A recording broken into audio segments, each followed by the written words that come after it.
Hello friends, எல்லாருக்கும் வணக்கம். நான் உங்க ஜிஹெச். விமர்சனங்கள் வந்தப்போ அமைதியா இருந்தார், எதிர்ப்புகள் வந்தப்போ உழைப்பால பதில் சொன்னார். 100 கோடி சம்பளம், அசைக்க முடியாத சினிமா சாம்ராஜ்யம் அத்தனையும் தூக்கி போட்டுட்டு இன்னைக்கு ஒட்டுமொத்த தமிழ்நாடே அண்ணாந்து பார்க்குற அளவுக்கு ஒரு மாபெரும் அரசியல் சாம்ராஜ்யத்தை உருவாக்கி நிற்கிறாரு. ஆமாங்க, நம்ம எல்லோருக்கும் அன்புக்குரிய மக்களின் முதல்வர் நம் விஜய் அண்ணா அவங்களோட பிறந்தநாள் ஸ்பெஷல் வீடியோ தான் இன்னைக்கு நம்ம பார்க்க போறோம். ஜூன் 22 நம்ம அண்ணாவோட பிறந்தநாள். சின்ன வயசுல தியேட்டர்ல அவரோட டான்ஸுக்கும் ஸ்டைலுக்கும் விசில் அடிச்சு கொண்டாடின லட்சக்கணக்கான ரசிகர்ல ஒருத்தன் தான் இந்த ஜிஹெச். ஆனா இன்னைக்கு வெறும் ஸ்கிரீன்ல மட்டும் அவரை பார்த்து ரசிக்காம அவரோட நல்ல கொள்கைகளால ஈர்க்கப்பட்டு களத்துல நின்று வேலை செய்யற ஒரு உண்மையான தொண்டனா அவங்க முன்னாடி நிக்கிறேன். ரசிக நான் கத்துன எங்களை இன்னைக்கு சமுதாயத்துக்கு நல்லது செய்யற தொண்டனா மாத்தின நம்ம அண்ணாவுக்கு தான் இந்த வீடியோ.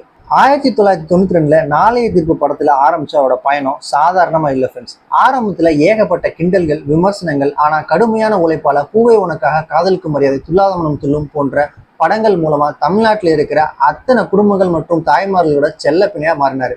அதுக்கப்புறம் திருமலை படத்துல இருந்து அவரோட மாஸ் ஹீரோ பயணம் ஆரம்பிச்சது. கில்லி படத்துல வேலுவா வந்து வசூல் சேத்திரம் படைச்சாரு. திருப்பாச்சி, சிவகாசி படங்கள் மூலமா பாசக்கார அண்ணனா மாறினார். போக்கிரி படத்துல அவரோட ஸ்டைலுக்கும் டான்ஸுக்கும் தமிழக சினிமாவை அதிர வச்சது. அசைக்க முடியாத பாக்ஸ் ஆபீஸ் மன்னனா நம்ம தளபதியா உயர்ந்தார். அங்கேயும் அவர் நின்று இல்ல, சினிமா மூலமா சமூக கருத்துக்களை பேச ஆரம்பிச்சார். துப்பாக்கி படத்துல கத்தியை விட கூர்மையான தேசப்பற்று ஊட்டினார். கத்தி படத்துல விவசாயிகளோட கண்ணீரை கார்பரேட் அரசியலையும் பேசினார். மெர்சல் படத்துல மருத்துவ ஊழலையும் தோல் உரிச்சு காட்டினார். சர்க்கார் படத்துல கள்ள ஓட்டுக்கு எதிராக மக்களோட ஜனநாயக உரிமையை உறக்க சொன்னார். மாஸ்டர், வாரிசு, லியோ, தி கோட் வரைக்கும் கோலிவுட் உச்சக்கட்ட வசூல் சக்கரவர்த்தியா கோடிக்கணக்கான மக்கள் மனசுல தலைவனா உட்கார்ந்தார்.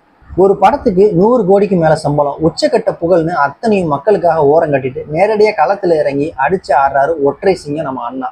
ஏழை மாணவர்களுக்கு படிப்பு, பசிக்கிறவங்களுக்கு விலையில்லா உணவு, மருத்துவ உதவி, இயற்கை பேரிடர் காலங்களில் அரசாங்கத்துக்கு முன்னாடி களத்தில் இறங்கி உதவி செஞ்சாரு. அப்படி படங்கள் மூலமா நிஜ வாழ்க்கையில அவர் செஞ்ச நல்ல விஷயங்களுக்கு தான் இன்னைக்கு அவரை மக்களின் முதல்வரா இந்த சிம்மாசனத்துல உட்கார வச்சு அழகு பார்க்குது. என் நெஞ்சுக்கு நெருக்கமான என் அண்ணாவுக்காக தம்பியின் சின்ன கவிதை. விமர்சன கடலை கடந்து வந்த விவேகமே, வியர்வை சிந்திய அரியணை ஏறிய உழைப்பே, அன்று திரையில் நீ சிரித்தால் கைதட்டிய ஒரு கூட்டம், இன்று தரையில் நீ நடந்தால் பின்தொடர்கிறது ஒரு சாம்ராஜ்யம். தளபதி என்று அன்று திரையில் மாஸ் காட்டினாய், இன்று முதலமைச்சர் என்று நிஜத்தில் கெத்து காட்டினாய். கோடி பணத்தை விட ஏழையின் புன்னகை பெரிதென நினைத்தவனே, கோடி நெஞ்சங்களை ஆளும் எங்கள் அன்பின் முகவரியே, அன்று உன் ரசிகனாய் கத்தினோம், இன்று உன் தொண்டனாய் பின் நிற்போம். ஆயுள் 100 கடந்து நீ வாழ வேண்டும் அண்ணாவே, உன் ஆட்சி என்றும் தொடர வேண்டும். அதிகாரத்துக்காகவும் பதவிக்காகவும் ஆசைப்பட்டு வர்ற கூட்டத்துக்கு மத்தியில கோடிக்கணக்கான ரசிகர்களை அசைக்க முடியாத சினிமா சாம்ராஜ்யத்தை 100 கோடி சம்பளம் அத்தனையும் தான் ஒற்றை விரலால ஓரங்கட்டிட்டு மக்களுக்காகவே நேரா களத்துல இறங்கி அடிச்சு ஆடுற ஒற்றை சிங்கம் நீங்கன்னா. அன்று திரையரங்குகளை அதிர வைத்த வசூல் சக்கரவர்த்தி, இன்று கோட்டையை ஆள வந்த மக்களின் முதல்வர். உங்களோட கோடிக்கணக்கான தம்பிகள், தங்கைகள், தொண்டர்கள் சார்பா ஒட்டுமொத்த தமிழ்நாடே கொண்டாடும் இந்நாளில் இனிய பிறந்தநாள் வாழ்த்துக்கள் என் உயிர் அண்ணா, தமிழகத்தின் முதல்வர் விஜய் அண்ணா. எதிர்ப்புகள் எவ்வளவு வந்தாலும் சரி, அதை இடி மின்னலா தகத்தெறிந்து நீங்க பல்லாண்டு காலம் நல்ல ஆரோக்கியத்தோடு இரும்பு மனிதரா வாழ்ந்து இந்த தமிழ் மண்ணை வழி நடத்தணும், அந்த இறைவனை பிரார்த்திக்கிறேன். அண்ணன் வழியில் நடப்போம், புதிய சரித்திரம் படைப்போம். இந்த வீடியோ உங்களுக்கு பிடிச்சிருந்துச்சுன்னா லைக் பண்ணுங்க, ஷேர் பண்ணுங்க, கமெண்ட் பண்ணுங்க. மறக்காம நம்ம சேனலை சப்ஸ்கிரைப் பண்ணிட்டு பக்கத்துல பெல் ஐகான் தட்டி விட்டுருங்க. அடுத்த வீடியோல உங்களை சந்திக்கிற வரைக்கும் நான் உங்க ஜிஹெச். பாய்.